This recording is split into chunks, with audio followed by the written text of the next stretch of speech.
Você sabe o que é uma união estável? Você já parou para pensar que você pode estar vivendo em uma união estável e você nem sabe? E quais os impactos que uma união estável pode trazer para a sua vida?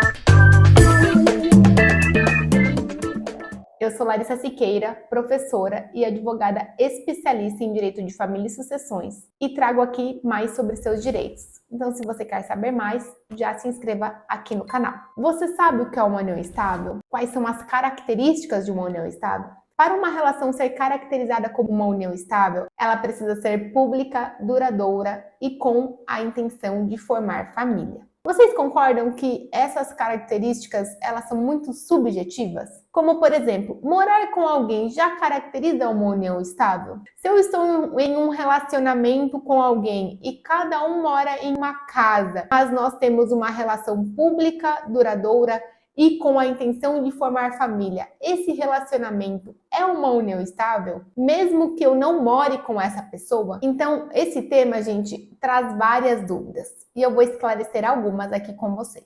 Primeira coisa, para um relacionamento ser caracterizado como uma união estável, as pessoas não precisam morar na mesma casa. Então, esse exemplo que eu dei para vocês de duas pessoas que residem, mas que têm a intenção de formar uma família e essa relação é uma relação pública, contínua e duradoura, isso é considerado uma união estável, tá? O problema disso é o quê? Tem pessoas na relação que considera aquela relação uma união estável e na mesma relação a outra pessoa considera aquela relação um namoro. E quando acaba essa relação, gera essa questão de discussões e brigas.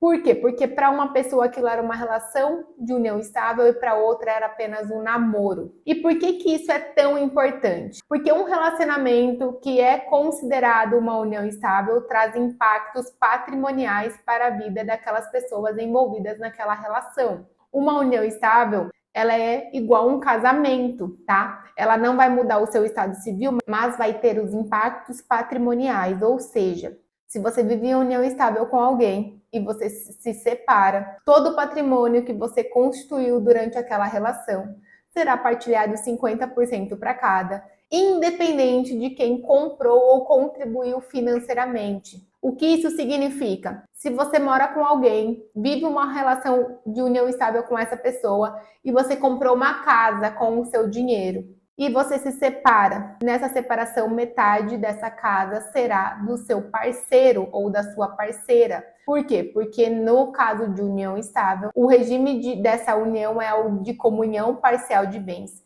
No regime de comunhão parcial de bens, é partilhado tudo que foi constituído durante a constância daquela união de forma onerosa. Da mesma forma, em caso de falecimento, o seu companheiro ou companheira, ele vai ser seu herdeiro. Então, o impacto patrimonial é tanto na separação como no falecimento. Situações que não ocorrem, por exemplo, se você está em uma relação de namoro. Você namora com alguém e você se separa, e durante esse namoro você comprou uma casa, um carro, qualquer patrimônio, esse patrimônio ele não vai ser partilhado. Em caso de namoro, não cabe partilha de bens. Da mesma forma, se você namora com alguém e você vir a falecer, o seu namorado ou a sua namorada, ela não vai ser sua herdeira, ela não vai receber os seus bens, porque no caso de namoro não tem impacto patrimonial. Por isso que é importante você ter plena consciência qual tipo de relacionamento você tem, né? Se é uma relação de união estável, se é um namoro, se é um noivado, para saber quais os impactos patrimoniais que pode ter em caso de separação ou em caso de falecimento.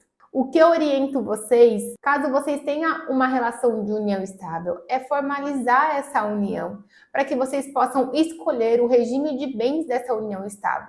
Porque se você formaliza essa união por meio de uma escritura pública, você pode escolher se essa união vai ser pelo regime de comunhão parcial de bens, pelo regime de comunhão universal de bens ou pelo regime de separação total de bens. E caso você não tenha uma união estável, mas você tem um namoro, você pode fazer um contrato de namoro para que vocês não tenham problemas posteriores caso essa relação não dê certo, não tenha problemas patrimoniais, não tenha problemas de confundir esse namoro com uma relação de união estável.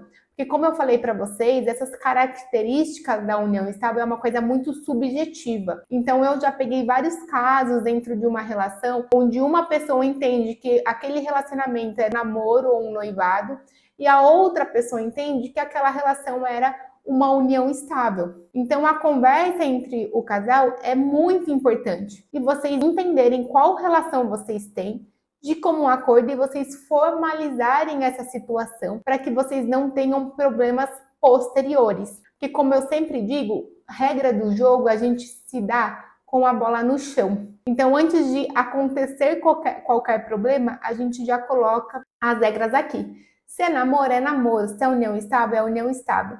E aí vocês decidem qual relação vocês têm e formalizam essa situação para evitarem maiores problemas posteriormente. Caso vocês tenham alguma dúvida, procure um advogado de sua confiança para esclarecer todas as dúvidas sobre esse tema. Curtiu o vídeo?